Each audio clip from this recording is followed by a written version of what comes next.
Esta historia está basada en hechos reales. Por respeto a las víctimas y sus familias, ciertos nombres y lugares han sido modificados. El contenido puede causar un fuerte impacto emocional. Tenía 7 años y cerraba los ojos para escuchar los colores.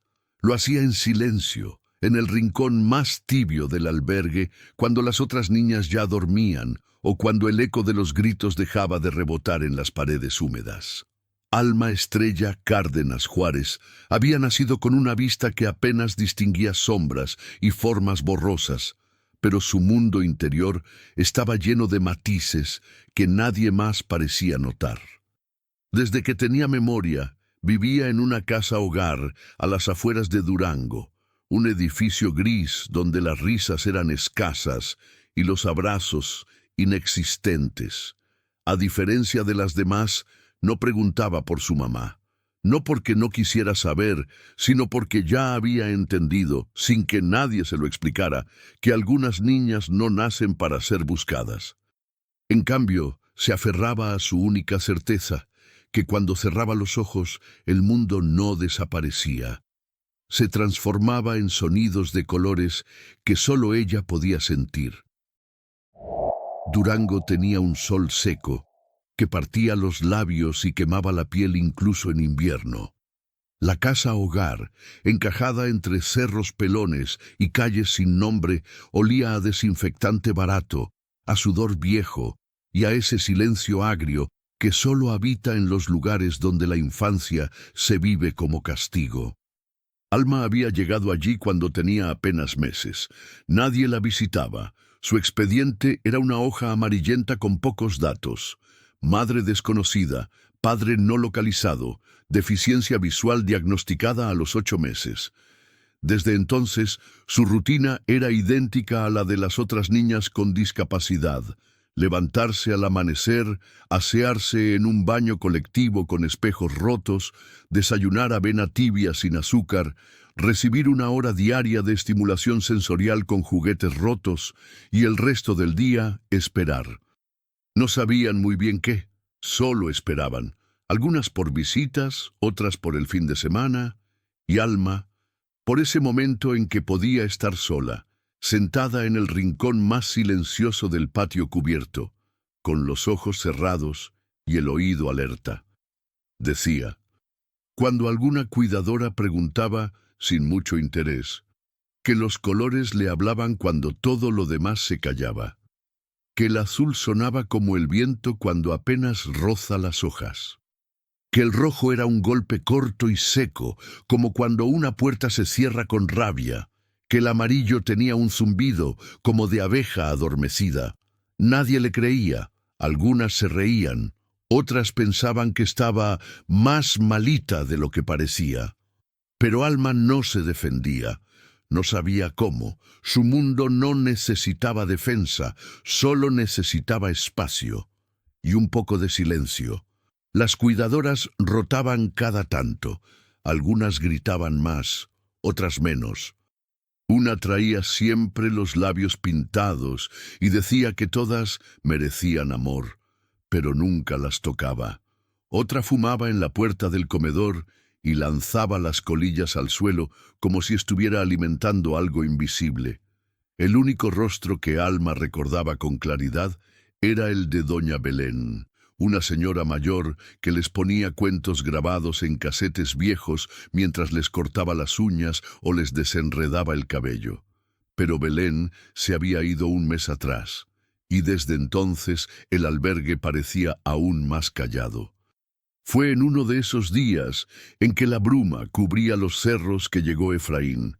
Tenía el pelo largo, atado con una liga azul, y usaba una camisa manchada de pintura seca. Dijo que venía de parte de una organización que ofrecía talleres artísticos a niños institucionalizados. Nadie le prestó mucha atención. Algunos lo miraron con desconfianza, pero como había traído materiales y no cobraba nada, lo dejaron pasar. Empezó haciendo figuras de papel maché con los niños que podían ver. Luego, una tarde, llevó telas con diferentes texturas: terciopelo, lona, plástico, estambre. Preguntó si alguna niña quería experimentar sin mirar, solo tocando. Alma no levantó la mano, no hacía falta. Efraín la había visto, en silencio, días antes, sentada en su rincón con los ojos cerrados, moviendo levemente la cabeza como si escuchara música. Se acercó con un pedazo de fieltro rojo y se lo puso en las manos sin decir nada. Ella lo tocó, lentamente, y sonrió. Fue la primera vez que alguien la observó sin incomodidad. La segunda vez que Efraín volvió, trajo masas moldeables con olor a limón, a tierra mojada y a canela. Les pidió que hicieran lo que sintieran. Alma hundió los dedos con cuidado, como si el tacto la guiara. Su figura no tenía forma reconocible, pero Efraín la colocó en una repisa especial. «Esto es una canción», dijo él. Nadie entendió. Alma tampoco, pero algo se abrió en su pecho. A partir de ese día, los lunes eran diferentes. Las otras niñas esperaban a Efraín con ansiedad, pero él siempre iba primero hacia Alma. Le entregaba pequeñas bandejas con tintas infladas, hechas con gel y harina, para que pudiera pintar con los dedos. Alma no hacía dibujos, hacía caminos, espirales, manchas que luego olía y tocaba como si buscara algo escondido. Un día usó solo azul, otro mezcló amarillo y gris. «Esto suena a domingo», dijo en voz baja. Efraín no se rió. Tomó un papel, anotó la frase y le preguntó si quería ponerle título. Ella negó con la cabeza. No hacía falta. El arte de Alma no pedía explicación. Era como ella, silencioso, profundo y lleno de ausencia. Con el tiempo, los cuadros empezaron a colgarse en el pasillo principal. No tenían firmas, pero todos sabían que eran suyos. No por las formas, sino por la sensación que dejaban. Una cuidadora nueva, joven y de voz suave, dijo que uno de los cuadros la había hecho llorar sin saber por qué. Alma la miró de reojo. No entendía del todo el llanto ajeno, pero algo en su pecho se movió. Era la misma sensación que tenía cuando escuchaba el morado. La primera vez que Efraín se despidió, dejando dicho que volvería en 2 semanas, Alma esperó todo un lunes sentada, con los dedos llenos de tinta seca. No habló, no preguntó, solo cerró los ojos y se quedó quieta. Por dentro, trataba de escuchar qué color tenía la ausencia. Las 2 semanas sin Efraín parecieron meses. Alma no preguntaba por él, pero su cuerpo lo extrañaba, no de la forma en que se extraña a una persona, sino como se echa en falta un olor, un sonido, una temperatura que daba sentido a un rincón del mundo. Cuando él no estaba, los lunes volvían a ser grises, y las manos de Alma, aunque limpias, se sentían vacías. Las cuidadoras intentaron continuar con los talleres, pero no sabían cómo. Dejaban las telas, las masas, los pinceles, y esperaban. Ninguna entendía que para Alma no se trataba de objetos, sino de atmósferas. Efraín creaba un espacio sin juicio, sin prisa, donde cerrar los ojos era una forma de estar, no de desaparecer. La niña pasó esas semanas sentándose en el mismo rincón, sin tocar los materiales. Solo cerraba los ojos y escuchaba. A veces apretaba los puños, a veces tocaba el suelo. El día que él regresó, Alma no corrió a su encuentro, tampoco lo miró. Pero cuando él se acercó con una caja pequeña cubierta con manta de algodón, ella supo que lo había perdonado. Adentro había pequeñas bolsas con semillas, cuentas de madera, hilos de colores. «Hoy vamos a pintar con sonidos», dijo él. Colocó una tela gruesa sobre la mesa, y cada niña recibió un frasco con algo distinto. Tenían que sacudirlo, olerlo, y luego, sin abrirlo, intentar representar lo que sentían sobre la tela usando sus dedos, pinceles o las mismas cuentas. Alma recibió un frasco con pequeñas piedritas, lo agitó con suavidad y luego lo pegó a su pecho. El sonido era seco, arrítmico, como pasos sobre tierra dura. Escuchó por varios minutos. Luego tomó una pintura marrón, una roja y una negra. No habló. No pidió ayuda, simplemente se dejó llevar por el ritmo. Al final, su obra parecía un mapa, líneas cruzadas, puntos intensos, manchas como huellas. Efraín no dijo nada, pero guardó una copia digital. Días después, sin decirle a nadie, subió las fotos de las obras de las niñas a una página de arte inclusivo. Alma no lo supo, pero su cuadro fue el más compartido. Lo llamaron Caminar sin luz. Una mujer de Ciudad de México escribió que le había recordado a su hijo con autismo. Otro hombre, desde Guanajuato, comentó que había sentido miedo y consuelo al mismo tiempo. Efraín imprimió los comentarios, los leyó en voz alta en la siguiente sesión. Alma escuchaba sin expresión. No entendía del todo lo que significaban las palabras, pero sí sentía el peso de lo que provocaban. Por primera vez, lo que salía de sus manos no terminaba en una repisa. Llegaba a otros y los tocaba. Una tarde, mientras las demás niñas jugaban, Efraín le ofreció a Alma un cuaderno de cartón reciclado, hecho a mano, con hojas gruesas y rugosas. Para ti, para lo que no quieras decir en voz alta, dijo.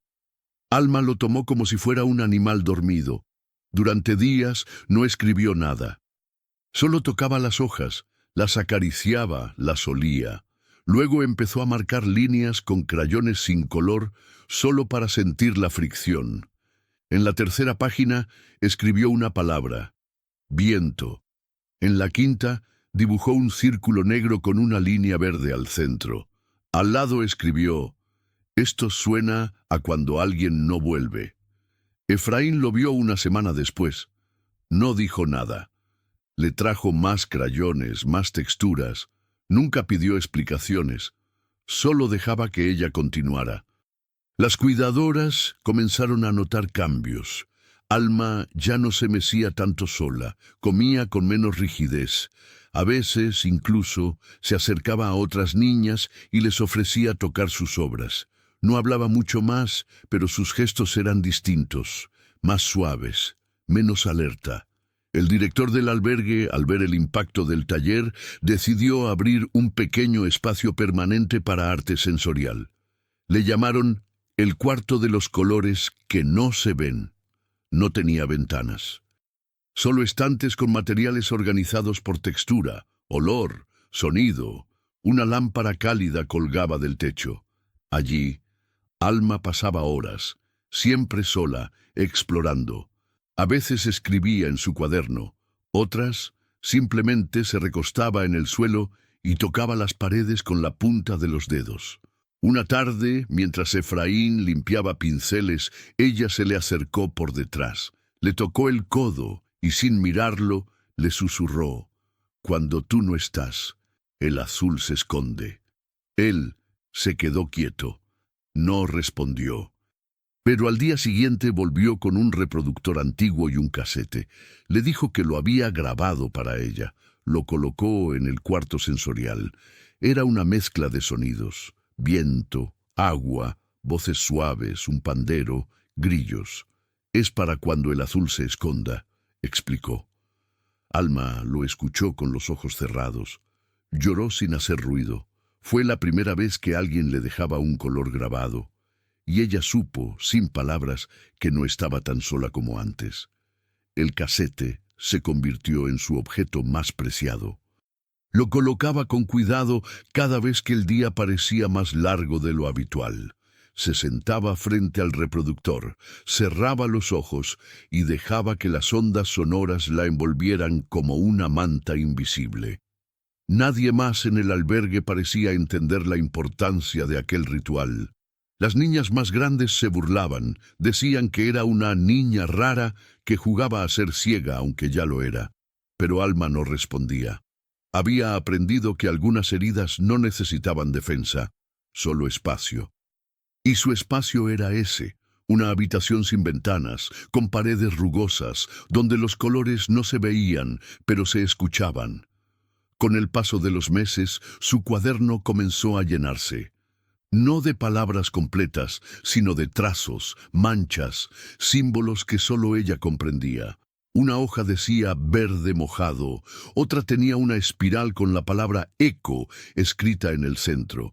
Un día pegó una hoja seca en una página y escribió debajo: «Esto fue una caricia».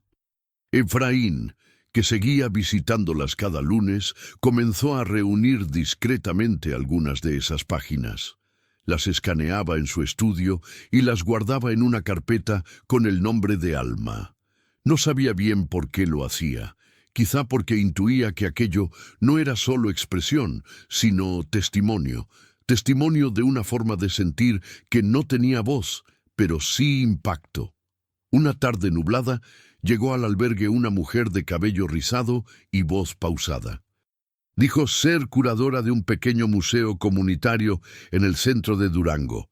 Había visto las obras en línea y quería proponer una exposición. Efraín dudó.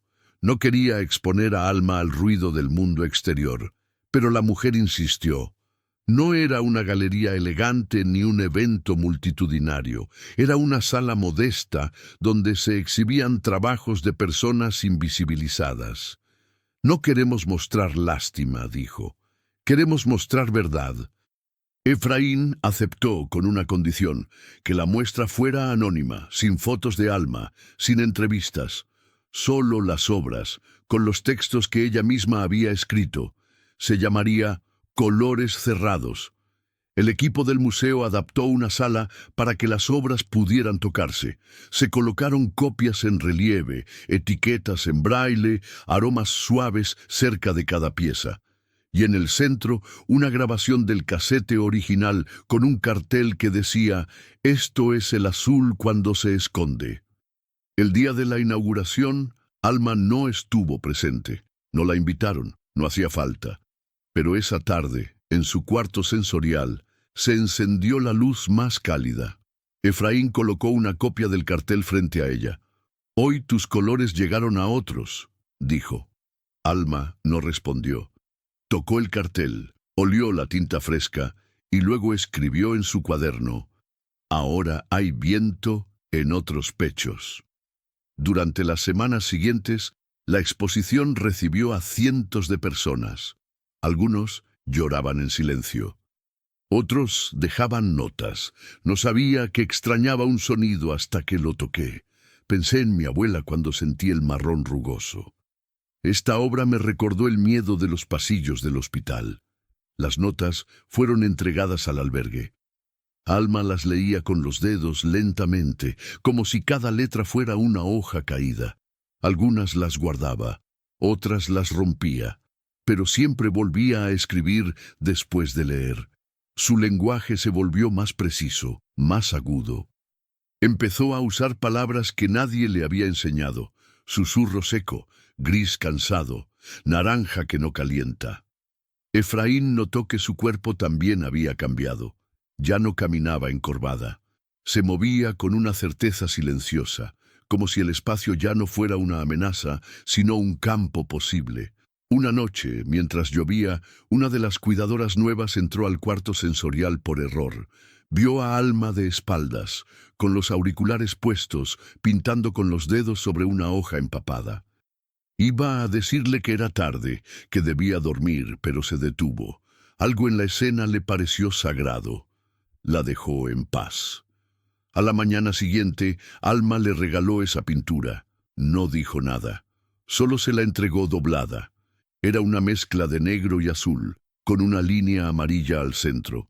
Detrás escribió: «Esto fuiste tú cuando no hablaste».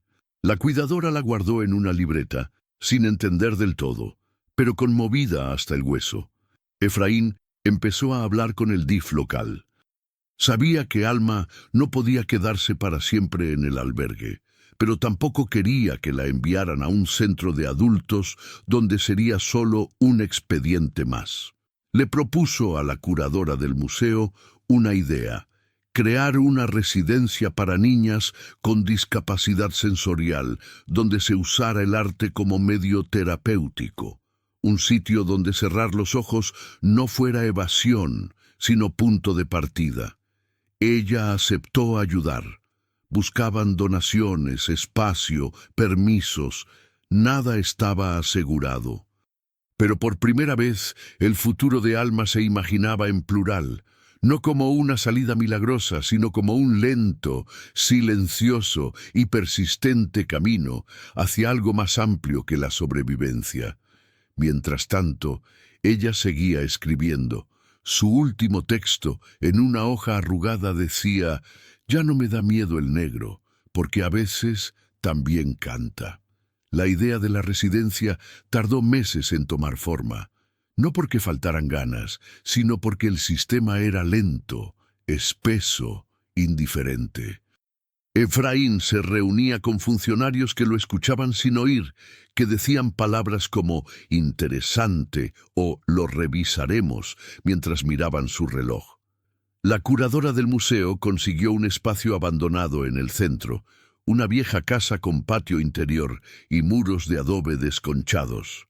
Allí soñaban con levantar un lugar distinto, no un refugio, sino un territorio. Un lugar donde niñas como Alma no fueran excepciones, sino principio.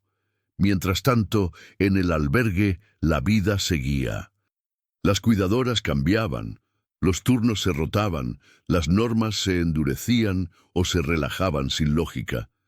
Pero Alma permanecía firme, como si su cuerpo ya no dependiera del vaivén externo. Seguía escribiendo, pintando, creando. Su cuarto sensorial era su templo. Efraín, aunque llegaba menos seguido por las gestiones, nunca faltaba a sus lunes. Llevaba materiales nuevos, leía cartas, compartía noticias. Alma escuchaba con la cabeza levemente inclinada, como si cada palabra tuviera textura. Un día de abril, él llegó con algo distinto, una grabadora digital pequeña con un micrófono sensible. Le explicó que podía usarla para grabar sonidos, ruidos, murmullos. Para cuando no quieras usar las manos, pero sí guardar lo que sientes, le dijo. Alma la sostuvo como quien recibe un animal vivo. Empezó grabando cosas simples, la lluvia sobre el tejado, las pisadas en el pasillo, el crujido del pan duro. Luego se volvió más precisa. Grababa su respiración cuando soñaba, el suspiro de la cuidadora cuando creía estar sola, el zumbido del refrigerador en la noche. Organizó los audios por nombres que solo ella entendía. Cielo acostado, espera de domingo, lo que hace falta. Una semana pidió grabar a las otras niñas. No sus voces, sino sus movimientos. Cómo arrastraban los pies, cómo abrían la puerta, cómo lloraban sin llanto. Efraín, sorprendido, aceptó. Con cuidado y respeto, la ayudó a armar una pieza sonora, una secuencia de sonidos íntimos, casi imperceptibles, que narraban la vida del albergue sin una sola palabra. Lo llamó Sin Gritos. Cuando lo presentaron en una muestra comunitaria, algunos asistentes no supieron qué hacer. ¿Es arte esto?, preguntaron, pero otros lloraron, en silencio, con los ojos cerrados, porque por primera vez habían escuchado cómo suena una vida sin nadie que la escuche. En el albergue, esa grabación no fue bien recibida. Una supervisora dijo que era innecesaria, que ponía en mal lugar al personal. Efraín discutió. Argumentó que se trataba de expresión legítima, de testimonio emocional, pero comprendió que el tiempo de Alma allí estaba contado, y ella también lo sabía. Empezó a preparar sus cosas con lentitud, doblaba sus papeles, clasificaba sus sonidos, marcaba sus crayones. No hablaba de la salida, pero sus gestos lo anticipaban. Una tarde, se sentó frente al reproductor viejo con el casete original. Lo escuchó entero, sin moverse. Luego lo rebobinó, lo metió en una caja de cartón forrada en tela azul y la cerró con hilo de yute. Escribió encima: para cuando otra niña necesite un color. Al día siguiente, la dejó sobre la cama vacía de una compañera recién llegada, una niña callada con la mirada perdida. No dijo nada. No necesitaba hacerlo. Esa era su forma de despedirse, dejando un rastro, no una ausencia. Efraín le explicó que aún no podían llevarla a la nueva residencia, que faltaban permisos, papeles, inspecciones, pero habían conseguido un espacio temporal, un taller de arte adaptado en la casa de la curadora. Sería transitorio, pero suyo. Alma no preguntó nada, solo asintió. La mañana de su partida, las cuidadoras hicieron lo mínimo, una firma, una maleta pequeña, una revisión rápida. Nadie lloró, nadie la abrazó. Solo la más joven, la que había recibido su pintura negra y azul, le entregó una bolsita con semillas de lavanda. Para cuando el día huela feo, le dijo. Alma la sostuvo contra el pecho y sonrió sin mostrar los dientes. El trayecto hasta la nueva casa fue silencioso. Efraín no puso música. Sabía que ella estaba grabando mentalmente cada sonido. El motor, los baches, los semáforos, el ladrido lejano de un perro. Al llegar, encontró un espacio pequeño, pero luminoso. Había una mesa con texturas, un rincón con cojines, una estantería con frascos organizados por olor. En la pared, un cartel bordado decía: «Aquí, sentir es lenguaje». Alma dejó su maleta en el suelo, se quitó los zapatos, se acostó sobre una manta y cerró los ojos. Durante varios minutos no hizo nada, solo respiró. Luego, sin abrir los ojos, murmuró: «Aquí». El azul volvió. En la nueva casa, el tiempo parecía tener otro ritmo. Alma aprendió a despertarse sin la prisa rígida del albergue. Nadie le gritaba que se apurara. Nadie contaba los minutos mientras comía o se vestía. Ahora las mañanas tenían el color suave de la tela cruda y el sonido tranquilo de las ramas al tocar la ventana. Cada día era diferente. A veces exploraba texturas nuevas que Efraín traía especialmente para ella. Otras escuchaba sonidos grabados por personas que visitaban el pequeño taller comunitario y querían regalarle trozos de mundo. Un anciano grabó el sonido del agua hirviendo.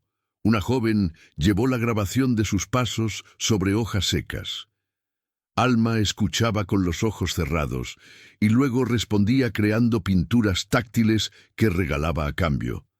Poco a poco, sin darse cuenta, comenzó a tener algo parecido a amigos. Personas que no llegaban buscando respuestas o milagros, sino que simplemente querían sentir el mundo como ella lo hacía.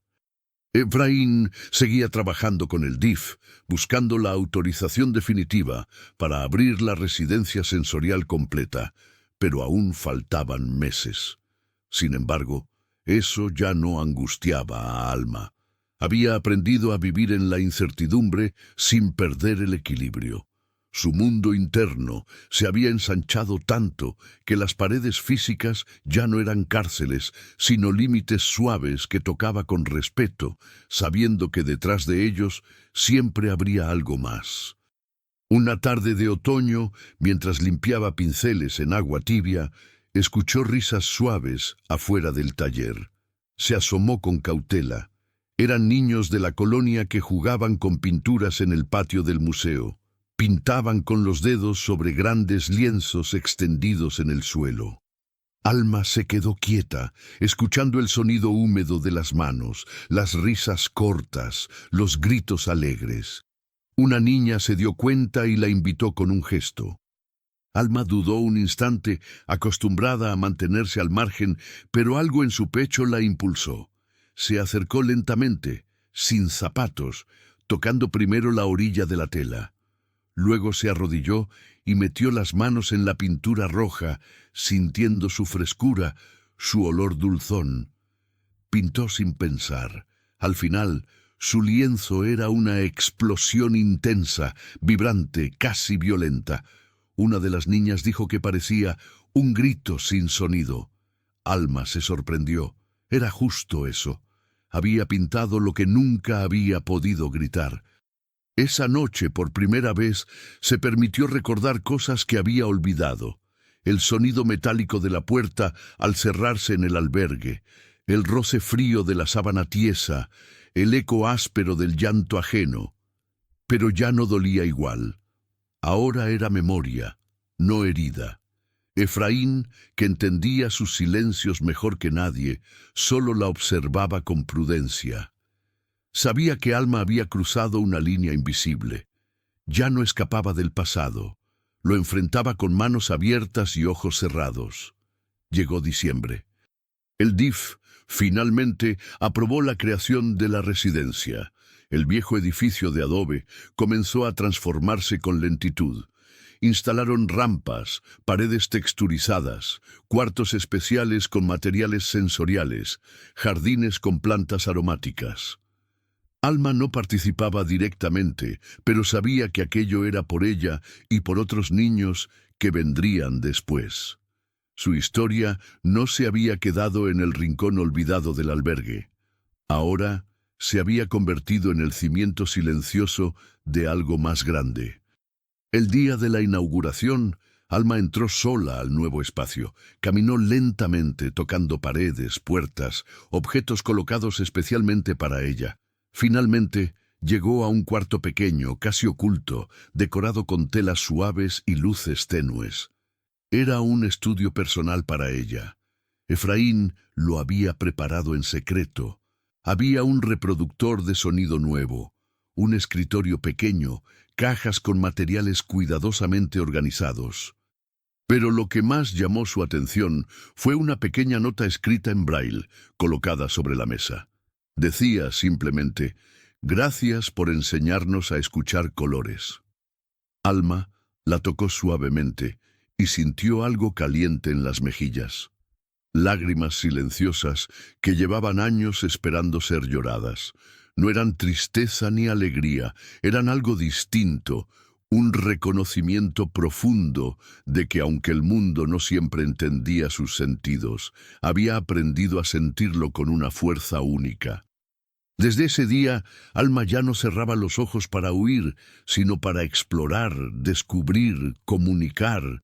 Había convertido su limitación en lenguaje, su dolor en puente y su silencio en un lugar habitado por todos los colores posibles.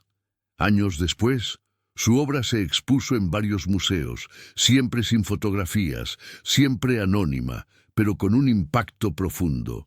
Cada cuadro, cada instalación, llevaba un pequeño texto suyo, frases cortas, delicadas, reveladoras. Alma nunca fue famosa ni lo buscó. Solo siguió pintando y escribiendo para que otros pudieran sentir lo que ella había aprendido en el silencio, que la esperanza es también una textura, un sonido, un color invisible, que a veces solo aparece cuando todo lo demás desaparece. Y así, Alma Estrella Cárdenas Juárez, aquella niña que nació viendo apenas sombras, se convirtió silenciosamente en alguien capaz de mostrar al mundo que la vida, aun en su oscuridad más profunda, siempre guarda un matiz que vale la pena escuchar. Si esta historia te rompió por dentro, comenta: «Yo también estuve roto».